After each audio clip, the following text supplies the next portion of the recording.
All right.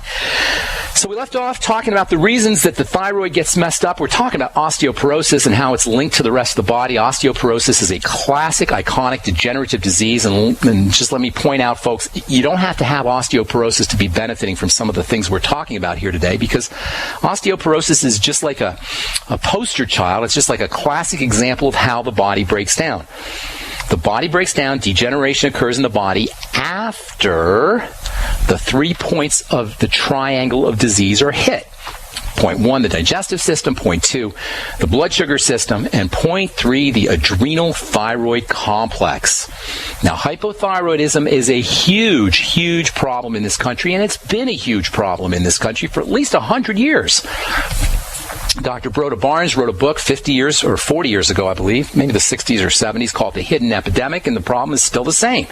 And you don't have to have a diagnosis, an official diagnosis of hypothyroidism to be dealing with a poorly functioning thyroid. Pretty much everyone who has a degenerative disease, anybody who has a degenerative breakdown disease, is dealing with some degree of hypothyroidism, especially as we get older, whether it's been diagnosed by your doctor or not.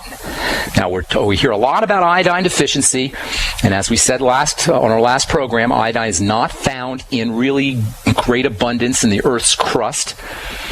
It's an ocean mineral, basically, and it's a very important mineral. If you don't have 125 micrograms of iodine in your daily program, in your daily diet, that's about the amount of iodine that would fit on 1 or 2 pinheads. If you don't have that teeny tiny little amount of iodine, your throat and your neck can expand to the size of a grapefruit. It's called a goiter, and it is really, really distressing. If you're not timid, go over to Google Images and take a look at pictures of goiter, and you will be able to tell why people think iodine when they think thyroid. Just a tiny little bit of iodine, 125 micrograms of iodine, can help you prevent goiter, and likewise, just that tiny little bit of iodine missing from your diet will cause a goiter.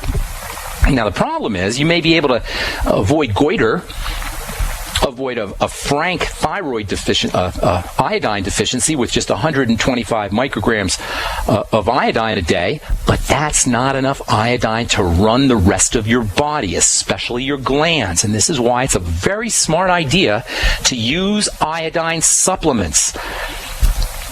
You're not going to get what you need from iodized salt. You may get what you need to prevent goiter from iodized salt, but you're not going to get the iodine you need to run your glands with just 125 micrograms of iodine. Fibroids and cysts are a classic sign of iodine deficiency. Breast disease also is a potential sign of iodine deficiency. All the glands in the body, including the adrenal glands and the pancreas and the mammary glands and the thyroid gland, benefit from iodine. So the bottom line is, yes, you need iodine for the thyroid, but it's not just for the thyroid, nor is iodine a hypothyroidism cure-all. Just take iodine and your thyroid will be functioning. How many of you guys out there with hypothyroidism has noticed that your life has changed just because you got on some iodine? It doesn't happen that way, because as important as iodine is, and make no mistake about it, it is very, very, very important, it is not a panacea for the thyroid. And by the way, neither is Synthroid and levothyroxine and these other pharmaceutical versions of thyroid hormone. Thyroid hormone regulation by the brain and the adrenal glands, and really the whole body, thyroid hormone regulation is one of the most highly coordinated and intricately choreographed and tightly regulated biochemical systems in the body. There are so many feedback loops and connections between different systems of the body and the brain and the digestive system and the blood and the adrenal glands and the thyroid. If you're trying to just treat hypothyroidism with drugs, with hormones, with Synthroid, with levothyroxine, it's going to be a very frustrating experience for both you and for your doctor. In fact, using thyroid hormone, in my opinion, is a classic example of this drug treatment model that modern medicine has stooped to, that modern medicine has reduced itself to. Just take this drug, just take this hormone, even just take this nutrient, and your degenerative disease is going to go away. Yes, if you take enough Synthroid, you take enough thyroid hormone, you're probably going to jack up your metabolism, but really, don't we want to know what's going on? Don't we want to know what's going wrong with our body? Don't we want to know the causes of our hypothyroidism? The problems behind the degenerative breakdown?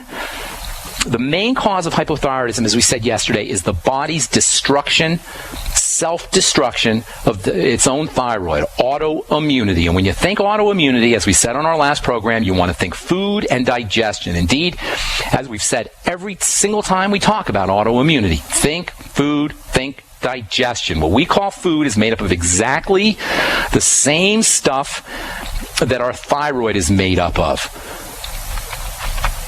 Food is just the same from a molecular standpoint, protein, sugars, fats, as our thyroid. It's all the same stuff, folks.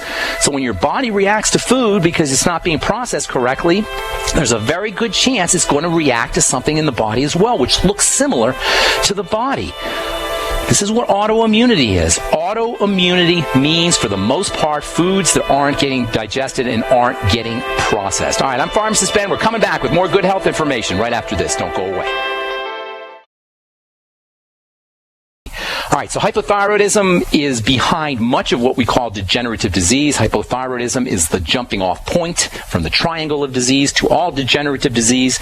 You don't have to be diagnosed. It doesn't have to be official.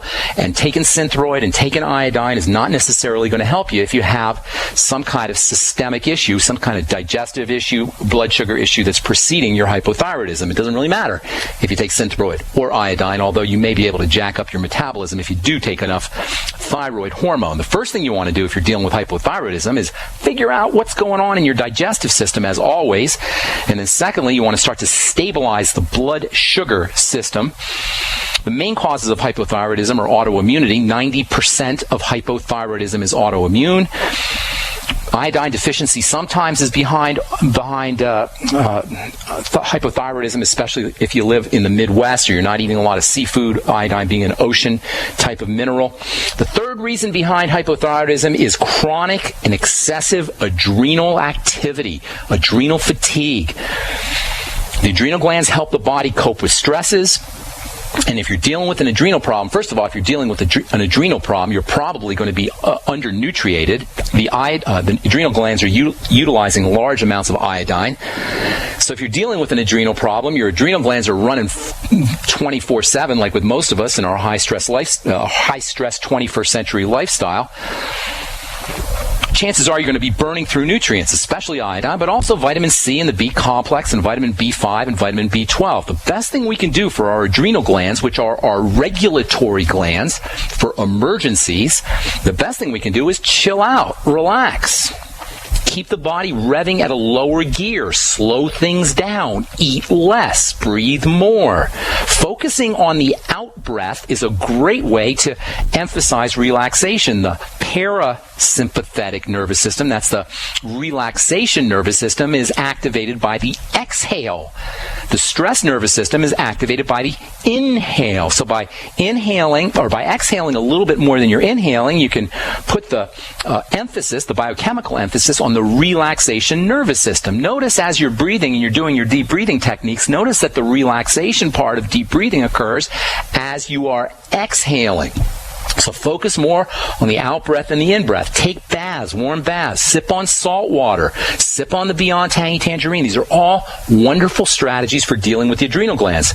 Use the B complex, especially pantothenic acid, which is a wonderfully important B vitamin for adrenal health, especially for women who are cranking out postmenopausal hormones, especially for kids who are under a lot of stress. Vitamin B5 can help dry up sebaceous, oily secretions if you're dealing with oily skin or oily hair, taking high doses of vitamin B5 with all of your B complex can be a great way to keep the body from producing excess oil. Excessive oil secretion is a classic sign, by the way, of a revved up metabolism and a messed up blood sugar system. And obviously, if you know about the triangle of disease, that means oily skin can precede, or excessively oily skin can precede all degenerative diseases. Vitamin B12 is super important for the adrenal glands. Progesterone cream can be helpful for adrenal health. DHEA can be helpful for adrenal health. Pregnenolone can be helpful for adrenal health. And the aforementioned vitamin C is very important for the adrenal glands. Zinc is also important for the adrenal glands, and your adrenal glands love minerals, which is why Celtic sea salt or Redmond sea salt or Himalayan salt can be so helpful for adrenal gland health. Did you guys catch the latest from, I think it was on JAMA, Journal of the American Medical Association? One of the medical journals came out with an article about how low-salt diets may not be all that they're cracked up to be for cardiovascular health. Well, yeah, that's because you need salt, and you especially need salt for heart health. This whole nonsense around low-salt diets that is still being pushed by medical professionals is just absolute craziness when you understand the importance of salt for overall health, especially for the health of the adrenal glands. So if you're dealing with adrenal health issues, if you have oily skin, if you have problems sleeping at night, if you have something called postural hypotension, that's where you stand up quickly or sit up quickly from a lying down position, you feel dizzy or woozy, these are all signs of adrenal issues. And using Celtic sea salt, Redmond sea salt, minerals in general, the Ultimate Classic, the Beyond Tangy Tangerine, these can all be great strategies for dealing with the adrenal glands, helping support adrenal health, and thereby helping support thyroid health. The adrenal glands are among the most, for most of us anyway, are among the hardest working tissue in the body. The adrenal glands make lots of different hormones. You know, the glands in the body make hormones. The thyroid gland makes thyroid hormone. The pancreas gland makes insulin and some digestive hormones. The parathyroid makes parathyroid hormone. The ovaries make sex hormones. The testes make reproductive hormones for men. But the adrenal glands are unique among all the glands because they make lots of different hormones. There's at least 6 or 7, maybe 8 or 9 different hormones that are made by these 2 little pieces of tissue that sit on top of the kidneys, and they're only supposed to be really kicking in big time when we're under stress.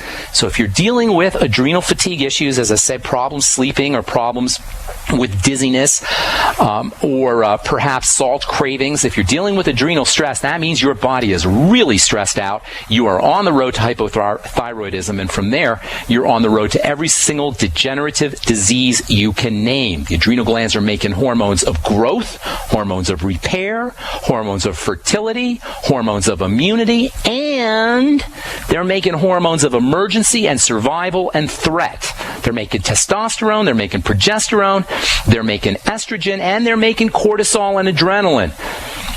That means if your adrenal glands are off making the emergency hormones, off making the stress hormones, expending their precious resources, including cholesterol, FYI, which is a precursor to all of these hormones.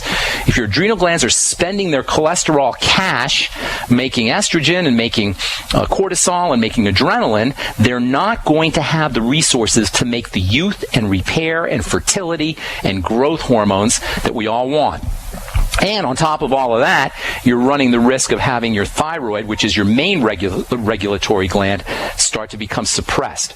And then there's the whole issue of a toxic substance that all of us are forced to ingest in one of the most egregious, dramatic examples of how the few control the many through chemical manipulation, and that's the forcing of fluoride down humanity's throat. Fluoride displaces iodine in a biochemical process called halogen displacement. That's where elements that are referred to as halogens can displace iodine. The 2 main halogens that displace iodine or replace iodine are fluoride and bromine, and both of which are pervasive in our environment. So if you are drinking tap water, please make extra sure you're getting enough iodine through supplementation or through food.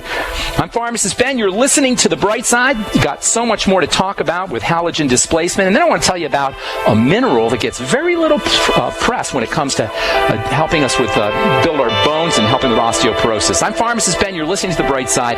We're coming back after this. We will continue talking about osteoporosis and degenerative diseases as it relates to the thyroid. Tomorrow, we'll continue talking about this whole fluoride link to hypothyroidism. And then I'm going to tell you about a mineral that gets very little publicity, unfortunately. And this is a mineral that more and more we're learning about is becoming a nutritional deficiency health crisis in this country because of how we farm. And this is a mineral that is very, very, very important when it comes to building strong bones. And we don't ever talk about it in terms of building strong bones. In fact, we very rarely talk about this important mineral at all. We'll discuss that tomorrow as we continue talking about nutrition, the thyroid, the triangle of disease, degenerative disease, and especially about osteoporosis. Okay, 855-660-4261. Time to hit our phone. Steve in Texas. What is going on? I think we talked to you Friday, didn't we, Steve? Hey, Ben. Yeah, we did talk Friday about varicose veins. That's right. Okay. You have anything more, or you want to continue talking about that? I still don't really get anything figured out. I wanted to just say that I use a Vitamix blender every day, usually 2 meals a day or Steve, you're making a very common mistake when you do that, and this is real. A lot of folks, and this is what I mean by that. It doesn't matter what you're doing. It's irrelevant what you're doing. It matters what you're not doing, what you're missing. It's great that you're doing a Vitamix. I highly recommend you do that, and juicing is great. I don't remember the details of what we talked about on Friday, but I think you're doing a lot of good stuff, and that's awesome, and you should continue to do that good stuff. But the fact that you have varicose veins means you're missing something. So it doesn't matter what you're doing, it matters what you're not doing. That's the point I want to make, and I want to make that to all our listeners, because I hear this all the time. People give me a whole list of all the supplements they're taking or all the good nutritional moves they're making or dietary moves they're making, but they still have some kind of problem, which means we're missing something. So here's the deal with varicose veins. Just think of the circulatory system, as the name implies, as a big circle. It goes from your heart, and then it goes to all your organs, and then it returns back upwards to the heart, and then it goes back through the heart and all your organs, like a big circle in your body, the circulatory system. Varicose veins are a sign that the return trip is being blocked. The return trip upwards from the liver up to the heart is somehow being blocked, and this usually involves a sluggish liver. Okay, does that make sense so far? Does the mechanism make sense? Do you understand how that works? You have a big circle, and okay, good. And hang tight, because I'm going to finish this up here for you in a little bit. I want everybody to get the picture here. The circulatory system is just a big, like the letter O. There's a heart at the top. The arterial blood goes from the heart to all the organs, and then it returns upwards through the liver, which is kind of the linchpin, kind of the turning point as the blood goes up. Now, if the liver is sluggish, the blood will begin to pool downwards and settle based on the effects of gravity. Gravity will start to pull things down. As things will pull down, as the blood gets pulled down via gravity and the difficulties of getting through the liver, this is where you start to get into problems like edema and varicose veins and hemorrhoids, which are another type of varicose vein. So the first thing we need to think about, Steve, is something that's percolating in the liver. Now, the liver is obviously a very, very key organ that does all kinds of things. It processes poisons, it processes sugars and fats, and processes proteins. It's pretty much the most multifunctional organ in your body, and it's the biggest and largest organ in your body next to the skin, which is on the outside of the body, and it's extremely, extremely functional and important. So it makes sense that if anything is going wrong in the body, one of the first places it's going to show up is the liver. Now, the fact that you're doing all these supplements, and I think you said you were working out and you're taking good care of yourself, that's all great. But what it means is that something is just beginning to start to show up in the liver, causing a little bit of sluggishness. It could be some kind of fatty deposits. It could be something that's not being metabolized correctly. So whenever you have an issue with the liver, the first thing you want to think about, as always, with everything, with all degenerative diseases, is foods.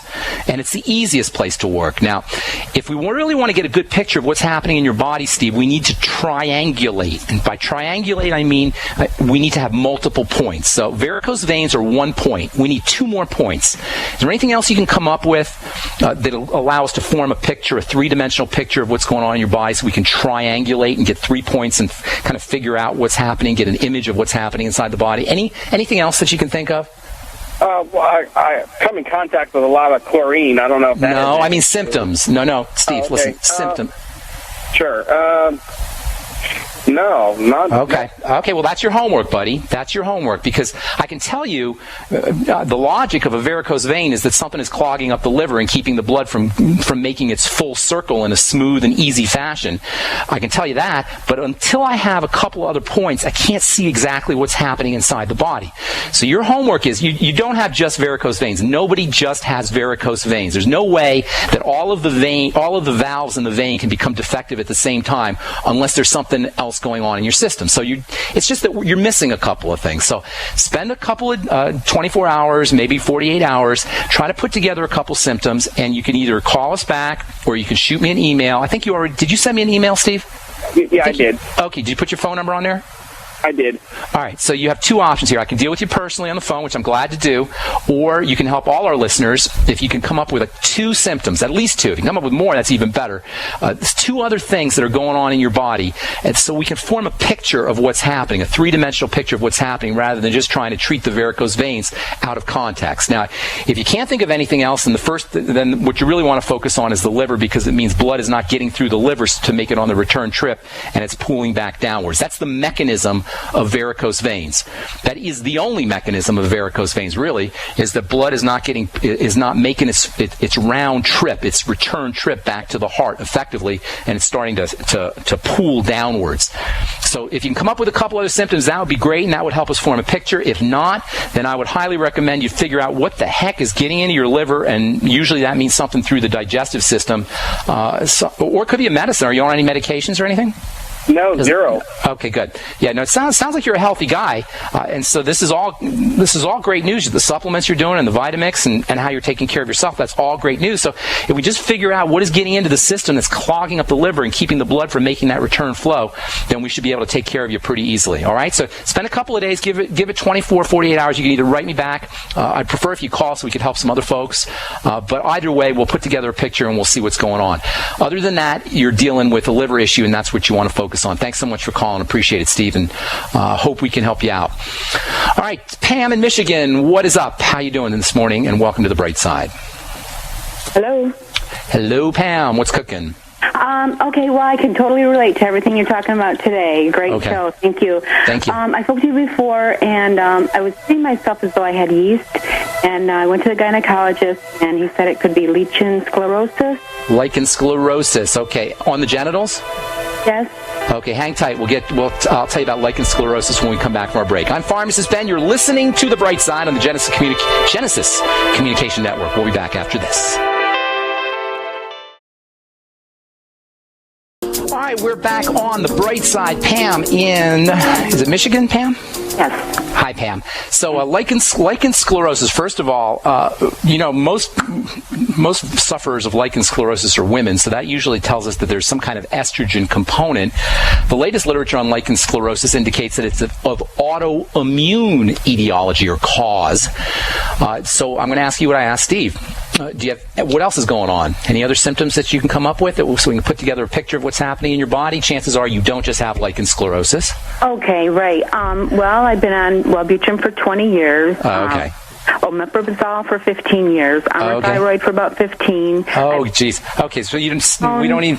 We got the opposite of Steve. Steve couldn't come up with anything. You got all kinds of stuff going on, but that's good. We got varicose veins. Okay, the whole bit. All right. So the least of your problems is a little depigmentation, which is what lichen sclerosis is for the listeners. It's little white patches that form on the genitals, and as I say, 10 times as many sufferers of lichen sclerosis are women as men. So whenever that happens, and there's at least a few diseases I know of which mostly affect women.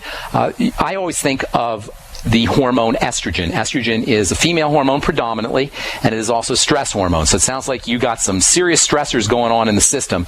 Also, some of the latest literature on lichen sclerosis indicates that it may be an autoimmune disease, which is when the body attacks itself. In this case, the body is attacking the cells that make pigment, and thus you have the white spots. So a couple of things that I would be doing, as always, you want to focus first and foremost on foods. And if you're on the omeprazole, chances are that you know that you've got some kind of digestive health issues. Something is triggering heartburn, and something is triggering excess acid secretion, etc. So do you know you have problem foods, food allergies, food intolerances, digestive health issues, bowel movement problems, etc., gas, bloating, that kind of stuff? Okay, well, in February, I stopped taking my Prilosec and my thyroid medication, and I've gone gluten-free. I mean, we are totally good. Not yet. Are you getting better? I am getting better, but okay. I had this, under my armpits and, vaginal area for... How old are you? How old? 52. Okay, no, you're on the right track, but it sounds like you're working correctly. Now, here's the thing I would caution you about gluten allergy, about laying off gluten. And it's really one of my pet peeves with nutritionists and alternative practitioners who I consider to be my friends. But when I hear this, when people talk about gluten as if it is some magic substance and you just eliminate gluten out of your diet and then you continue eating it, whatever you want to eat, and you're going to be fine, it just makes me really angry because, you see, it's much more than gluten. Gluten is just one of a zillion, with a Z, different compounds that you can react to in food. And so when people tell you to go gluten-free or to eliminate gluten, they're either being very simplistic because they're treating you like an infant, or they don't know any better themselves. See, laying off gluten is great, but you could be allergic to all kinds of other things, and you're still doing them. They have gluten-free beer and gluten-free pizza and gluten-free cakes and gluten-free candies, and people say, well, I'm just going to eat this gluten-free pizza, and I should be fine, not knowing or not realizing that there's 10 different other compounds in wheat and pizza crust that you can be reacting to. So it's all well and good that you're going gluten-free, my dear, but you still got something going on. So this is what you need to do, okay? You want to focus on your digestive symptoms. And I guarantee you, I'm not Psychic Ben here, but I guarantee you got to know that you got some bowel movement issues, either diarrhea or constipation. I'm guessing it's probably constipation. Does that sound familiar at all, ma'am? It's diarrhea, but okay. I have been on the Healthy Digestion Pack. I'm packing... Okay, well, hang on. I'm not attacking you. I'm trying to work with you here, ma'am, so don't worry about it. Here's the deal with diarrhea, okay? Diarrhea means the body is trying to expel something it doesn't like. Or diarrhea can mean that you're not absorbing minerals, one or the other or both. So when you have chronic diarrhea or long-term diarrhea or even occasional diarrhea, you got to look to what you ate that your body feels as a poison and is telling you to get rid of. Does that make sense? The only thing I really eat is cucumber. Well, you don't have to do it right now with me. If you like, I'll work with you. You send me an email with your phone number, and I'll work with you, but I want to point you in the right direction, okay? You understand what I'm saying? You want to focus on something that the body is attempting to eliminate. Now, it could be something in spinach, it could be something in lettuce, it could be something in bagels, it could be something in cereal, it could be something in anything, really.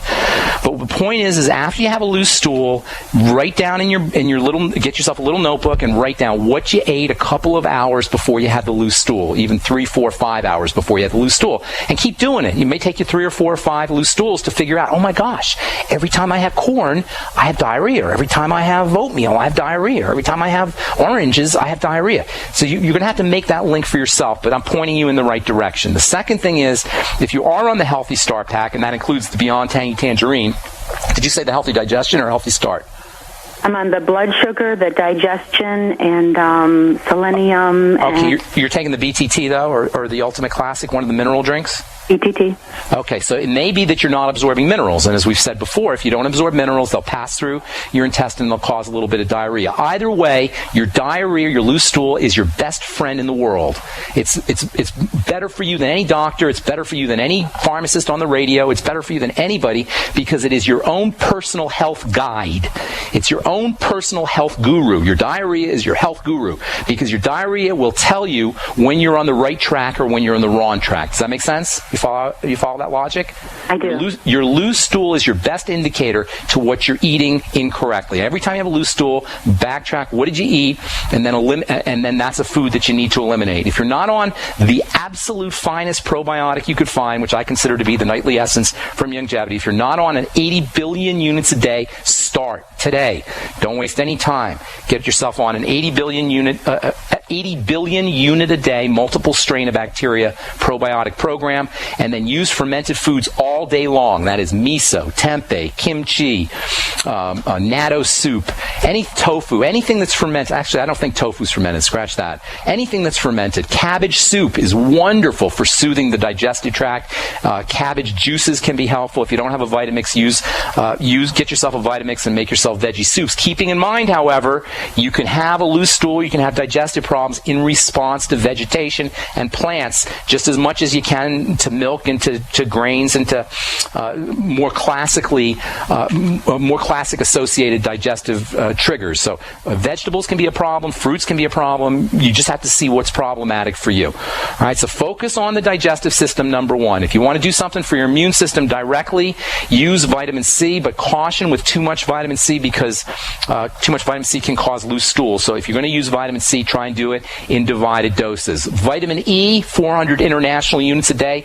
If you're not on vitamin E, very, very important for the immune system, as is zinc, 50 milligrams a day, zinc picolinate, and magnesium, 1,000 to 2,000 milligrams a day. The Osteomag from Youngevity, by the way, is a real neat form of magnesium. It's magnesium glycinate, which is one of the better forms of magnesium. Last but most certainly not least, for all immune problems and digestive problems, I would be using the Z-Radical 2 or 3 capfuls a day. Now, you stay on the selenium. That's also very important for the immune system. And there's tons more you could do, but that'll give you a good start. Most importantly, however, focus on what is getting into your body that's triggering this stress response. That's what you got going on, my dear. You have a stress response, and it could easily be secondary to the pharmacology that you were taking, the pharmaceutical drugs that you were taking. So something is triggering a stress response, and it's activating the immune system, and that's where your lichen sclerosis is coming from, as well as probably all of the other symptoms that you're dealing with. And you're welcome to shoot me an email, and if you put your phone number on there, give me a few days and I'll get back to you and I'll work with you personally. Okay, Pam? Thank you so much. Thank you. God bless. Good luck with everything. All right, Dee in Virginia, got about a minute. If we can't finish up, you can call back tomorrow. What's up, Dee? Hey, just want to know what to do to reverse vitiligo. I have it very moderately on my hands. Well, more extreme on my hands, but moderately. Autoimmune disease. Exactly the same thing as we were talking about with Pam from Michigan. Vitiligo is when the body attacks and kills its own pigment-making cells, leaving you with white patches of no pigment. Now, you have to know, my dear, that you have other symptoms going on in your body, especially digestive symptoms. Correct, Amundo? Yeah, maybe. Okay, well, that's where, I'm not saying that to beat up on you, Dee. I'm just trying to get to the source of this thing. Autoimmunity, and I explained, I'll probably go over it again tomorrow. We explained it for the last couple of days. When little pieces of food are not digested properly, they leak into the blood and they initiate an immune response. Because particles of food look like the body. When the immune system attacks these particles of food, which are perceived as the enemy, sometimes there's cross-reactivity with the tissues of the body or the cells of the body. Vitiligo is when the body attacks melanocytes, which is pigment-making cells. And when these pigment-making cells get attacked and get killed, they can't make pigment anymore. You end up with white spots. So first and foremost, and I hate to beat a dead horse here, but you got to focus on the digestive system with all autoimmunity. We'll talk some more about this tomorrow. So if you didn't quite catch everything I was saying, we'll do it first thing on the program tomorrow. And also, Dee, you're welcome to call back, and I'll get you first in line, and I'll tell you a couple things that you could do directly for dealing with vitiligo. All right, and by the way, gluten intolerance and vitiligo, and grain intolerance and vitiligo go hand in hand. All right, that's all the time we have for today. I'm Pharmacist Ben. Thank you so much, folks, for listening. We will talk to you all later, folks. Bye for now.